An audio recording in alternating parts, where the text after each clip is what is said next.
কষ্ট করে পরীক্ষার জন্য প্রিপারেশন নিলেন আপনি কয়েক মাস, কিন্তু ফলাফল যখন ভালো হয় তখন একটা আনন্দ আছে না নাই?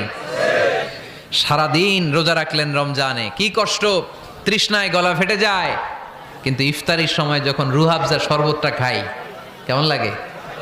একটা আনন্দ আছে না নাই? এজন্য আল্লাহ বললেন فإن مع العسر يسرا إن مع العسر يسرا ও নবী, কষ্টের দিন মক্কায় অল্প কিছু দিন, মদিনাতে আনন্দের দিন অপেক্ষা করছে। আমাদের জীবনে যদি দুঃখ কষ্ট আসে আমরা ধৈর্য ধরবো, তাওয়াক্কুল করবো একজনের উপর, তিনি কে? কারণ আমরা বিশ্বাস করি কষ্টের দিন এটা চিরকালের জন্য নয়, সামনে আনন্দের দিন আমাদের জন্য সেট করে রেখেছে কে?